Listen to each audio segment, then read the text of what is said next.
Get on my head. Get on my head. Get on my head. Get on my head.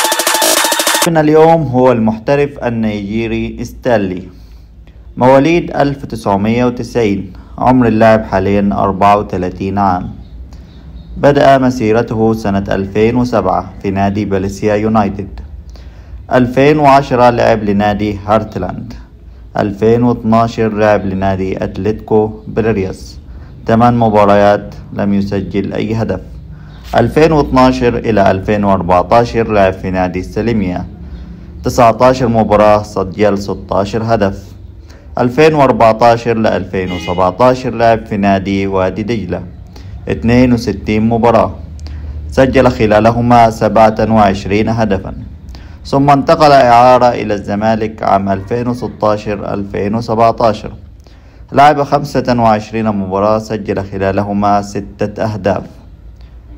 لعل أفضل لحظاته كانت قبل النهائي أمام الوداد المغربي، حينما سجل هدف الفوز أو هدف الصعود في الوداد في المغرب، ثم النهائي أمام صن داونز في القاهرة بعدما فشل الزمالك في التتويج بالبطولة أمام صن داونز الجنوب أفريقي.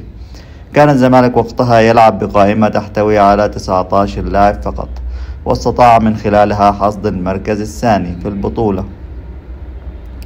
ثم انتقل إلى نادي القادسية عام 2017-2021، لعب خلالهما 87 مباراة، سجل 32 هدف. ثم إعارة إلى عجمان عام 2018-2019، لعب 25 مباراة، سجل 7 أهداف. ثم رجع مرة أخرى إلى وادي دجلة عام 2021-2022، لكنه فشل في الصعود، فانتقل بعدها إلى نادي الوشم عام 2022-2023. يلعب اللاعب حاليا في نادي شعيب، وهو نادي درجة ثانية في السعودية.